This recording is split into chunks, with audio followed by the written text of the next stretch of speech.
हरे कृष्णा, राधे राधे दोस्तों। आप सब कैसे हैं? श्री हरि की कृपया आप सभी पे सदा ही बनी रहे। आज के वीडियो में मैं आपके साथ शेयर करने वाली हूँ विजया एकादशी की व्रत कथा। धर्मराज युधिष्ठिर ने भगवान श्री कृष्ण से कहा, फागुन मास कृष्ण पक्ष की एकादशी की महिमा के बारे में बताने को। तब उन्होंने कहा कि इसे विजया एकादशी के नाम से जानते हैं। जो कोई विजया एकादशी का व्रत करता है उसे सफलता और मोक्ष मिलता है, उसके पाप नष्ट हो जाते हैं। विजया एकादशी की कथा आज मैं आपको सुनाता हूँ। एक समय की बात है, नारद मुनि ने ब्रह्मा जी से विजया एकादशी के महत्व को बताने को कहा। तब उन्होंने बताया कि त्रेता युग में अयोध्या के राजा दशरथ थे। उनकी पत्नी कैकेयी ने उनसे 2 वचन मांगे। राम जी को 14 वर्ष की वनवास और भरत को राज सिंहासन।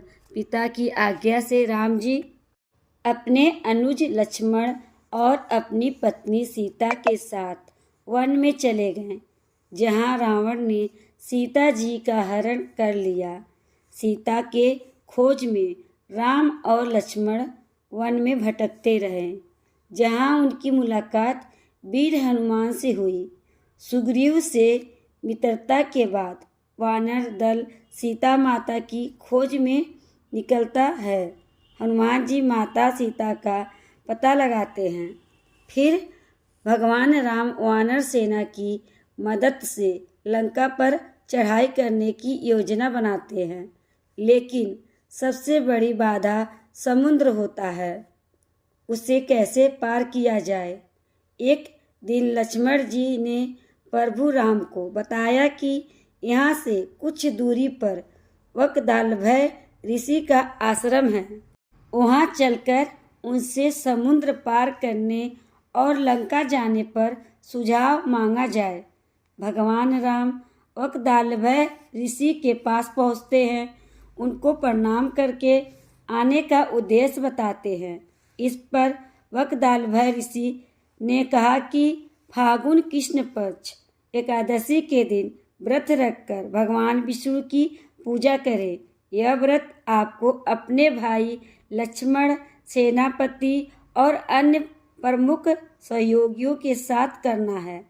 उन्होंने फागुन कृष्ण पक्ष एकादशी व्रत की पूरी विधि बताई, साथ ही आश्वस्त किया कि इस व्रत को करने से आपको अपने कार्य में सफलता मिलेगी। वकदालभय ऋषि के सुझाव के अनुसार ही प्रभु राम ने विजय एकादशी का व्रत रखा और विष्णु पूजा की।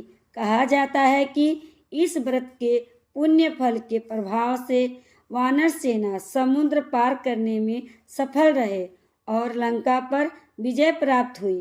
भगवान राम ने रावण का वध कर माता सीता को मुक्त कराया। उसके बाद भगवान राम सीता के साथ अयोध्या लौट गए। जो कोई विजय एकादशी का व्रत विधि विधान से करता है उसे अपने कार्यों में सफलता मिलती है।